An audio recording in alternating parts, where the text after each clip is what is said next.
ദൈവതിരുനാമത്തിന് മഹത്വം ഉണ്ടാകട്ടെ. ഭറവോന്റെ മാനസാന്തരം എന്ന് കേട്ടിട്ടുണ്ടോ? ചിലർ കേട്ടിട്ടുണ്ടാകും. അറിഞ്ഞോ അറിയാതെയോ നമ്മളിലോ ഇന്ന് ആത്മീക ലോകത്തിലുമൊക്കെ നമുക്കിത് കാണാനായിട്ട് പറ്റും.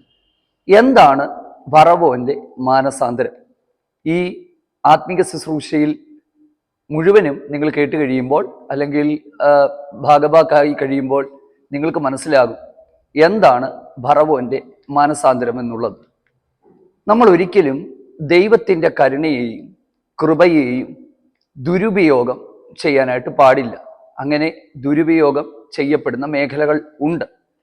ഇസ്രായേൽ മിസ്രൈമിൽ അടിമകളായിരിക്കുമ്പോൾ ആ മിസ്രൈമിലെ രാജാവായിരുന്ന ഭറവോന് 1-2 സമയങ്ങളിൽ മാനസാന്തരം ഉണ്ടായി, അനുതാപമുണ്ടായി എന്ന് വേണമെങ്കിൽ പറയാം. പക്ഷെ ഞാൻ ഒരു മാനസാന്തരം, അതൊരു വാക്കുകളിൽ മാത്രമുള്ള മാനസാന്തരമായിരുന്നു. അദ്ദേഹത്തിന്റെ വാക്കുകൾ ശ്രദ്ധിച്ചാൽ എന്താ പറയുന്നത്, എന്തൊരു മാനസാന്തരമാണ്! ഇതുപോലൊരു മടങ്ങി വരവ് സാധാരണക്കാർക്കൊക്കെ ഉണ്ടാകുമോ എന്നുവരെ നമ്മൾ ചിന്തിച്ചു പോകും. പക്ഷേ അത് ഹൃദയത്തിൻ്റെ അകത്തു നിന്ന് ഉള്ളതായിരുന്നില്ല, അല്ലെങ്കിൽ ആത്മാർത്ഥമായിരുന്നതായിരുന്നില്ല എന്നുള്ളതാണ് നാം മനസ്സിലാക്കേണ്ടതായിട്ടുള്ളത്. നമ്മുടെ ജീവിതത്തിലും ദൈവം നമ്മിൽ നിന്ന് ആഗ്രഹിക്കുന്നത് നമ്മുടെ മാനസാന്തരവും ദൈവത്തോടുള്ള ആ ഒരു ബന്ധവും ആത്മീക ജീവിതവും ഒക്കെ നമ്മുടെ അകത്തു നിന്നുള്ളതും ആത്മാർത്ഥതയുള്ളതായിരിക്കണമെന്നാണ് ദൈവം ആഗ്രഹിക്കുന്നത്. പുറപ്പാട് പുസ്തകം 9-ാം അധ്യായത്തിന്റെ 27-ാമത്തെ വാക്യത്തിൽ ഒരു ബാധയുടെ മുമ്പിൽ ഈ ഭറവോൻ മോശയോട് പറയുന്ന ചില വാക്കുകൾ നമ്മളൊന്ന് ശ്രദ്ധിക്കുന്നത് നല്ലതായിരിക്കും. ഞാനും എൻ്റെ ജനവും പാപികൾ, ദുഷ്ടന്മാർ, യഹോവ നീതിയുള്ളവൻ. ഈ ബാധ ഞങ്ങളെ വിട്ടു പോകേണ്ടതിന് ദൈവത്തോട് അപേക്ഷിക്കണമേ. അപ്പം ഞാൻ പാപം ചെയ്തു, ഞാനും എൻ്റെ ജനവും ദുഷ്ടന്മാരാണ്, ദൈവത്തോട് ഒന്ന്, യഹോവയോട് ഒന്ന് അപേക്ഷിക്കണേ. ഭയങ്കരമല്ലേ ആ വാക്കുകൾ, ആ വാചകങ്ങൾ? എൻ്റെ പ്രിയപ്പെട്ടവരെ, ദൈവം ഒരാളെയും ഒറ്റയടിക്ക് ന്യായം വിധിക്കാറില്ല, അല്ലെങ്കിൽ അവരെ ശിക്ഷിക്കാറില്ല. ധാരാളം അവസരങ്ങൾ ഒരാൾക്ക് കൊടുക്കാറുണ്ട്. എനിക്ക് നിങ്ങൾക്കുമൊക്കെ ഒരുപാട് അവസരങ്ങൾ ദൈവം ഓരോ ദിവസവും തന്നുകൊണ്ടിരിക്കുകയാണ്. ഈ യഹോവ ഭറവോന്റെ ഹൃദയം കഠിനപ്പെടുത്തിയെന്ന് പുറപ്പാട് പുസ്തകത്തിൽ എഴുതിയിട്ടുണ്ട്. പക്ഷേ യഹോവ ഭറവോന്റെ ഹൃദയത്തെ കഠിനപ്പെടുത്തുന്നതിന് മുൻപ് എത്രയോ പ്രാവശ്യം ഭറവോൻ തൻ്റെ ഹൃദയത്തെ സ്വയം കഠിനപ്പെടുത്തി. യഹോവയാം ദൈവം അവിടെ ചെയ്ത അത്ഭുതങ്ങളെ ഗണ്യമാക്കാതെ, ശ്രദ്ധിക്കാതെ, മനസാക്ഷി ലവലേശമില്ലാതെ ഇതിനെയെല്ലാം അവഗണിച്ച് സ്വയം ഹൃദയം കഠിനപ്പെടുത്തിയപ്പോൾ ഏറ്റവും ഒടുവിൽ യഹോവ തൻ്റെ ഹൃദയത്തെ കഠിനപ്പെടുത്തി.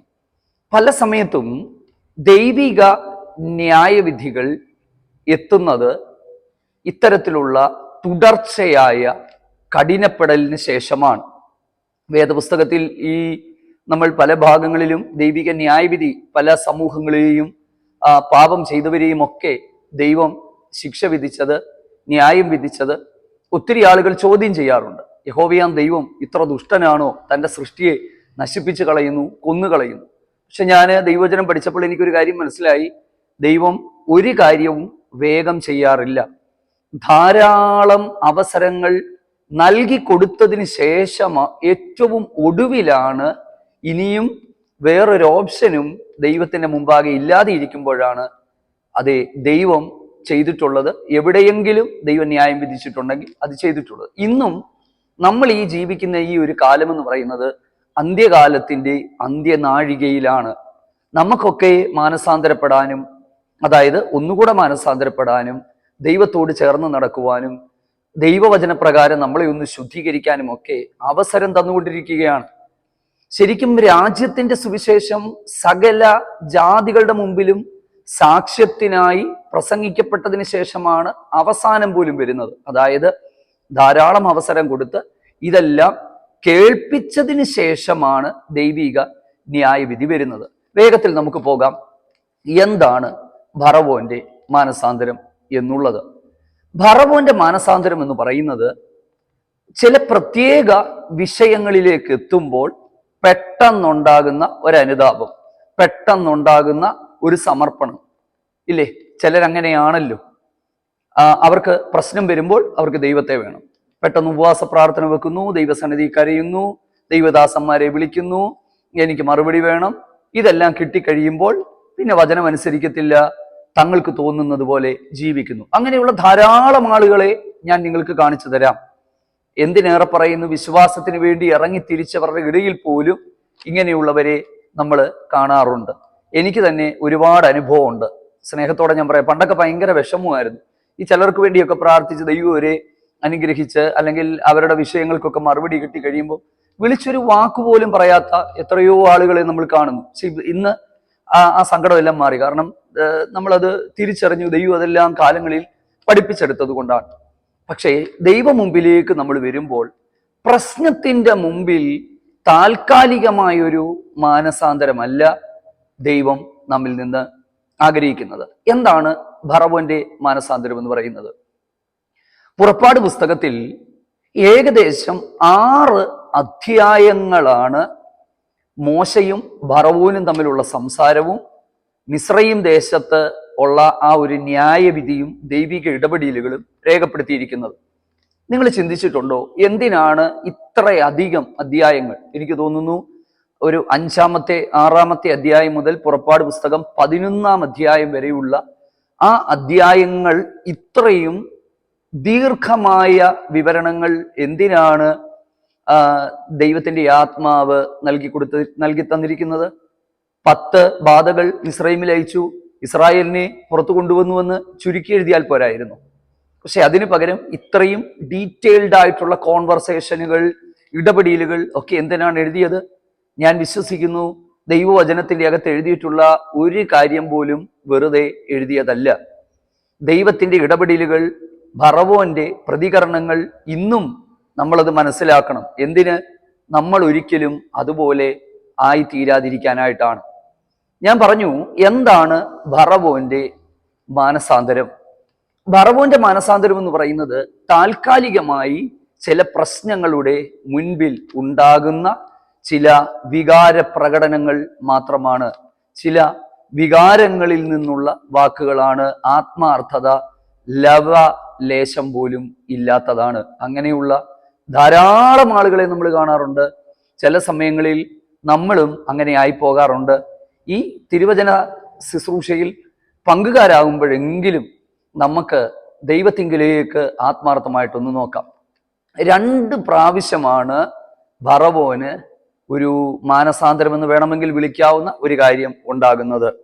ഒന്നാമത്തേത് 8-ാം അധ്യായത്തിന്റെ 8-ാമത്തെ വാക്യത്തിലാണ്. അവിടെ തവള എന്ന് പറയുന്ന ആ ഒരു ബാധ എല്ലായിടത്തും കയറി കഴിഞ്ഞപ്പോൾ മോശയോട് ഫറവോൻ പറയുകയാണ്, യഹോവയോട് ഞങ്ങൾക്ക് വേണ്ടി പ്രാർത്ഥിക്കുക, ഈ ബാധ വിട്ടുമാറാൻ. സത്യമല്ലേ പ്രിയപ്പെട്ടവരെ? ഈ ദൈവവുമായിട്ട് ഒരു ബന്ധവുമില്ലാതെ പാപം ചെയ്ത് മനസാക്ഷിക്ക് നിരക്കാത്തത് പ്രവർത്തിച്ച് തോന്നും വണ്ണം ജീവിക്കുന്ന ആൾക്കാര് പലരെയും എനിക്കറിയാം. അവര് നമ്മളെ കാണുമ്പോൾ നമ്മളോട് പറയും, പ്രാർത്ഥിക്കണേ, പ്രാർത്ഥിക്കണേ കേട്ടോ, പ്രാർത്ഥിക്കണേ, അവർക്കൊരു പ്രശ്നം വരുമ്പോൾ പ്രാർത്ഥിക്കണേ. എന്നിട്ട് ചില സമയങ്ങളിൽ അവര് കുറച്ച് നന്നായിട്ടൊക്കെ പോകും, പിന്നെ പഴയതിനേക്കാൾ എന്താ പറയുന്നത്, മോശമായിട്ട് പോകും. സത്യത്തിൽ ഇത് ദൈവത്തിന് വെറുപ്പാണ്. അപ്പം ഈ പ്രശ്നം വന്നപ്പോൾ പറയുകയാണ്, ഞങ്ങൾക്ക് വേണ്ടി പ്രാർത്ഥിക്കുക. രണ്ടാമത്തേത്, അടുത്ത പ്രശ്നം വന്നപ്പോൾ 9-ാം അധ്യായത്തിന്റെ 27-ാമത്തെ വാക്യത്തിലാണ് ഒരു വലിയ സമർപ്പണം പോലെ നമുക്ക് തോന്നുന്നത്. ഞാനും എൻ്റെ ജനവും എന്താ പറയുന്നത്, പാപമുള്ളവർ, യഹോവ നീതിമാൻ, ഞങ്ങൾക്ക് വേണ്ടി പ്രാർത്ഥിക്കുക. അയ്യോ, നമ്മൾ ഈ പുറമേ നിന്ന് കേട്ടാൽ നമുക്ക് തോന്നും ഭയങ്കര സമർപ്പണമാണ്, ഭയങ്കര ആത്മാർത്ഥതയാണ്. പക്ഷെ ഇത് താൽക്കാലികമായ കാര്യസാധ്യത്തിന് വേണ്ടിയുള്ള വാക്കുകളാണ്. ഇത് ദൈവത്തിന് നന്നായിട്ട് അറിയാം. മനുഷ്യപുത്രന്മാരുടെ നടപ്പും കിടപ്പുമൊക്കെ ഗ്രഹിക്കുന്നവനാണ് നമ്മുടെ ദൈവം. നാം പോലും അറിയാതെ നമ്മളെ ദൂരത്ത് നിന്ന് അറിയുന്നവനാണ് നമ്മുടെ ദൈവം. ആ ദൈവം നമ്മിൽ ഓരോരുത്തരിൽ നിന്ന് പ്രതീക്ഷിക്കുന്നത് ആത്മാർത്ഥമായ ഒരു സമർപ്പണമാണ്, ആത്മാർത്ഥമായിട്ടുള്ള ദൈവത്തോടുള്ള ഒരു എന്താ പറയുന്നത് ബന്ധമാണ്, ഒരു നല്ല ഹൃദയമാണ്. ദൈവം പറയുന്നത് എല്ലാം അനുസരിക്കാനായിട്ടുള്ള ഒരു എന്താ പറയുന്നത് മനസ്സാണ്. ഞാൻ പറഞ്ഞല്ലോ, ഈ ഫറവോന്റെ ഹൃദയത്തെ യഹോവയാം ദൈവം ആദ്യം കഠിനമാക്കുകയല്ലായിരുന്നു. ഒന്ന് തുടങ്ങിയുള്ള ബാധകൾ നിങ്ങൾ നോക്കുക. ഫറവോൻ തൻ്റെ ഹൃദയത്തെ കഠിനമാക്കി. രണ്ടാമത്തെ ബാധ കഴിഞ്ഞപ്പോഴും എഴുതുകയാണ്, തൻ്റെ ഹൃദയത്തെ കഠിനമാക്കി. ശ്രദ്ധിച്ചില്ല, മോശയെ ശ്രദ്ധിച്ചില്ല, അത്ഭുതം ശ്രദ്ധിച്ചില്ല. മൂന്നാമത്തെ ബാധ കഴിഞ്ഞപ്പോൾ എഴുതിയിരിക്കുന്നു, ഫറവോൻ തന്നെ കഠിനമാക്കി. അപ്പം ശരിക്കും പറഞ്ഞാൽ സ്വയം എന്താ പറയുന്നത്, ഹി ഹാർഡൻ ഹിസ് ഹാർട്ട്. ദൈവമല്ല, അവനാണ് തൻ്റെ ഹൃദയത്തെ കഠിനമാക്കിയത്. പക്ഷെ തൻ്റെ ഹൃദയത്തെ തുടർച്ചയായി കഠിനപ്പെടുത്തി മുൻപോട്ട് പോയപ്പോൾ വെട്ടിക്കിളി ബാധ തുടങ്ങി. നമ്മൾ കാണുന്നത് യഹോവ അവന്റെ ഹൃദയത്തെ കഠിനമാക്കി. ശരിക്കും ദൈവം കഠിനമാക്കിയത് ഫറവോന്റെ തുടർച്ചയായ സ്വയം ഉള്ള ഈ കഠിനമാക്കലിന് ശേഷമാണ്. നമ്മളൊരു കാര്യം ശ്രദ്ധിച്ച് മനസ്സിലാക്കേണ്ടുന്ന ഒരു കാര്യമെന്ന് പറയുന്നത്, നമ്മളുടെ ചിന്താഗതികളെ മനസാക്ഷിക്ക് വിരോധമായി, ദൈവവചനത്തിന് വിരോധമായി നമ്മൾ തുടർന്നുകൊണ്ട് മുൻപോട്ട് പോയാൽ മടങ്ങി വരവിനുള്ള, മാനസാന്തരത്തിനുള്ള അവസരങ്ങൾ നമുക്ക് നഷ്ടമാകും. അതുകൊണ്ടാണല്ലോ തുയത്തൈര സഭയ്ക്ക് ദൂതെഴുതുമ്പോൾ ഇസബേലിനെ കുറിച്ച് പറയുകയാണ്, അവൾക്ക് മടങ്ങി വരാനുള്ള അവസരം ഞാൻ അവൾക്ക് നൽകി, മാനസാന്തരത്തിന് ഇട കൊടുത്തു, മാനസാന്തരപ്പെടാനുള്ള സമയം ഞാൻ അവൾക്ക് കൊടുത്തു. അത് മറ്റൊരു വിഷയമാണ്. പക്ഷേ മടങ്ങി വരാൻ മനസ്സായില്ല. ഇസ്രായേലിന്റെ പാപത്തെക്കുറിച്ച് എഴുതുമ്പോൾ എഴുതിയിരിക്കുന്നത് 10 പ്രാവശ്യം അവർ അവനെ പരീക്ഷിച്ചു. എൻ്റെ പ്രിയപ്പെട്ടവരെ, ഞാൻ തീർച്ചയായും വിശ്വസിക്കുകയാണ്, ഈ ദൈവവചന സന്ദേശം കേൾക്കാനായിട്ട് പരിശുദ്ധാത്മാവ് തന്നെയാണ് നിങ്ങളെ കൂട്ടിക്കൊണ്ടുവന്നത്. ഇത് പ്രസംഗിക്കുമ്പോൾ, ഇത് പറയുമ്പോൾ ഞാനും ഭയത്തോടുകൂടിയാണ് പറയുന്നത്. കാരണം ഇതൊരു നിസ്സാരമായ ഒരു കാര്യമല്ല. ഇതൊരു തീക്കളിയാണിത്. ഇത് ന്യായവിധിയുടെ കാലത്തിലേക്ക് നമ്മൾ ഓരോരുത്തരും വരികയാണ്.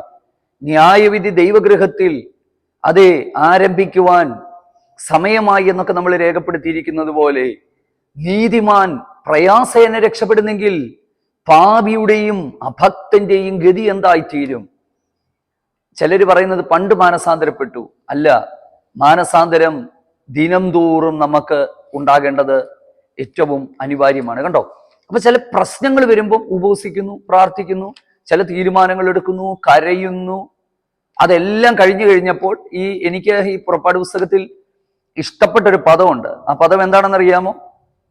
8-ാം അധ്യായത്തിന്റെ 15-ാമത്തെ വാക്യത്തിലാണ്. സ്വൈര്യം വന്നു കഴിഞ്ഞപ്പോൾ ഫറവോൻ തന്റെ ഹൃദയത്തെ കഠിനപ്പെടുത്തി. അപ്പൊ ചില സമയങ്ങളിൽ സ്വൈര്യം വരുമ്പോൾ പിന്നെ പ്രാർത്ഥനയില്ല, പിന്നെ ദൈവശബ്ദം കേൾക്കാൻ താല്പര്യമില്ല, ഇഷ്ടമുള്ളതുപോലെ പോവുകയാണ്. പൈസ ഇല്ലാതെ ബുദ്ധിമുട്ടി ജോലി നഷ്ടപ്പെട്ടിരിക്കും, കരച്ചിലാണ്, ദൈവമേ സഹായിക്കണേ സഹായിക്കണേ സഹായിക്കണേ. ദൈവം ജീവിതത്തിന്റെ അകത്ത് എല്ലാം കൊടുത്തു കഴിയുമ്പോൾ ഇഷ്ടമുള്ളതുപോലെ ജീവിക്കുകയാണ്. മനസ്സിലായോ? സഹായിക്കേണ്ടവരുണ്ട്. ഇനിയും സ്കൂളുകൾ തുറന്നു വരികയാണ്. ഒരുപക്ഷെ നമ്മൾ നമ്മുടെ ചുറ്റുപാടുമുള്ളവരിലേക്ക് നമ്മൾ നോക്കുക. പുസ്തകങ്ങൾ പോലും, ബുക്കുകൾ പോലും മേടിക്കാനില്ലാത്തവർ, ബാഗുകളില്ലാത്തവർ പലരും ഉണ്ടാകും. അപ്പൊ നമുക്ക് ഇഷ്ടമുള്ളതുപോലെ നമ്മൾ ചെയ്ത് നമ്മളിങ്ങനെ മുമ്പോട്ട് പോവുകയാണ്. എല്ലാം ആകും, എന്നെ കൊണ്ടെല്ലാം സാധിക്കും എന്നുള്ള ഒരു നിലയിൽ എന്താ പറയുന്നത്, അങ്ങനെയൊക്കെ പോയി അവസാനം രോഗവും കഷ്ടതകളും പ്രയാസങ്ങളും വന്നു കഴിയുമ്പോൾ നിലവിളിക്കുകയാണ് ദൈവസന്നിധിയിൽ കിടന്ന്. പല സമയങ്ങളിലും ഈ നിലവിളിക്ക് മറുപടി ഉണ്ടാകാത്തതിന്റെ കാരണം എന്താ പറയുന്നത്, ഇത് പലതും ദൈവിക ന്യായവിധിയാണ്. ഇത് പലതും ദൈവത്തിന്റെ കരമാണ്, ദൈവത്തിന്റെ ശിക്ഷാവിധിയാണ്. ആരോഗ്യവും സമ്പത്തും നന്മകളും അനുഗ്രഹങ്ങളും ദൈവം തരുമ്പോൾ ദൈവത്തെ മറക്കുന്നത് കൊണ്ടാണ്. പഴയ നിയമ ഇസ്രായേലിനോട് ആവർത്തിച്ചു പറയുന്ന വാക്കുകളാണ്, നിന്റെ ദൈവമായ യഹോവയെ നീ മറക്കാതിരിക്കാൻ ശ്രദ്ധിക്കണം. നീ നല്ല വീടുകൾ പണിയുമ്പോൾ, മുന്തിരിത്തോട്ടങ്ങൾ നിനക്കുണ്ടാകുമ്പോൾ, നിനക്ക് ഇതെല്ലാം തരുമ്പോൾ നിന്റെ ദൈവമായ യഹോവയെ നീ മറക്കരുത്. പിന്നെ ആരാധനയ്ക്ക് പോകാൻ സമയമില്ല, ബൈബിൾ വായിക്കാൻ സമയമില്ല, പ്രാർത്ഥിക്കാൻ സമയമില്ല, ഉപവസിക്കാൻ സമയമില്ല, ദൈവസന്നിധി മുട്ടുമടക്കാൻ സമയമില്ല. പിന്നെ ജോലി പോയി കഴിയുമ്പോൾ ഇഷ്ടം പോലെ സമയമായി. ഞാൻ പറയട്ടെ, ഞാൻ ആരെയും വേദനിപ്പിക്കാനോ കുത്തിപ്പെടുത്താനോ ഒന്നുമല്ല ഞാൻ പറയുന്നത്. വളരെ സത്യസന്ധമായി ആത്മാർത്ഥമായിട്ട് ഞാൻ പറയുകയാണ്. പല സമയങ്ങളിലും ഹൃദയത്തെ കഠിനപ്പെടുത്തി ഏറ്റവും ഒടുവിൽ ദൈവം അവനെ കഠിനപ്പെടുത്തുകയാണ്. ഇതിനോട് ചേർന്ന് തന്നെ മറ്റൊരു വാക്യം റോമാലേഖനം 2-ാം അധ്യായത്തിന്റെ 4-ാമത്തെ വാക്യമാണ്. ആ വാക്യം എന്താണ്? ദൈവത്തിന്റെ ദയ നിന്നെ മാനസാന്തരത്തിലേക്ക് നടത്തുന്നു എന്ന് അറിയാതെ നീ അവിടുത്തെ ദയ, ക്ഷമ, ദീർഘക്ഷാന്തി എന്നിവയുടെ ഐശ്വര്യം നിരസിക്കുന്നുവോ?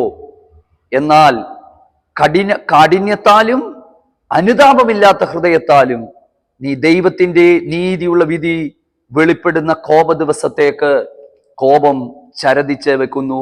ഓരോരുത്തനും അവനവന്റെ പ്രവൃത്തിക്ക് തക്കവണ്ണം പകരം കൊടുക്കുന്നു. നോക്കുക, നമ്മുടെ പ്രവൃത്തികളെ നമ്മൾ ശ്രദ്ധിക്കുക. ഇത് സത്യത്തിൽ ഇത് ആരോടാണ് പറയുന്നത്? കൊരിന്ത്യ ലേഖനം, റോമാലേഖനം എഴുതുമ്പോൾ റോമിലുള്ള വിശ്വാസികളുമായിട്ട് ബന്ധപ്പെട്ട് പറയുകയാണ്. റോമാലേഖനമല്ല നമ്മുടെ വിഷയം. ഞാനതാണ് പറഞ്ഞത്, ദൈവത്തിൻ്റെ കൃപയെ ദുരുപയോഗം ചെയ്യരുത്. കുഴപ്പമില്ല, ദൈവം ക്ഷമിച്ചുകൊള്ളും എന്നുള്ള ആ ഒരു മനോഭാവത്തിൽ എന്താ പറയുന്നത്, ലാഘവത്തോടെ, അതെ, ഗൗരവമില്ലാത്ത ഒരാത്മീക ജീവിതം നമ്മൾ ഒരിക്കലും നയിക്കാനായിട്ട് പാടില്ല. എൻ്റെ പ്രിയപ്പെട്ടവർക്ക് ഞാൻ ഈ പറയുന്ന കാര്യങ്ങൾ വ്യക്തമായി മനസ്സിലാകുന്നു എന്ന് ഞാൻ വിശ്വസിക്കുകയാണ്. ദൈവത്തിൻ്റെ ദയയെ നിരസിക്കരുത്, ദൈവത്തിൻ്റെ കരുണയെ ചോദ്യം ചെയ്യരുത്, അതിനെ ദുരുപയോഗം ചെയ്യരുത്. കരുണയെ ദുരുപയോഗം ചെയ്യുന്നത് എങ്ങനെയാണ്? കാഠിന്യമുള്ള ഹൃദയത്താൽ, മനസ്സിലായില്ലേ? അനുതാപമില്ലാത്ത ഹൃദയത്താൽ അതിനെ നിരസിച്ചാൽ, അങ്ങനെ പോയാൽ എൻ്റെ പ്രിയപ്പെട്ടവരെ ഏറ്റവും ഒടുവിൽ ഭയങ്കരമായ ന്യായവിധി നേരിടേണ്ടതായിട്ട് വരും.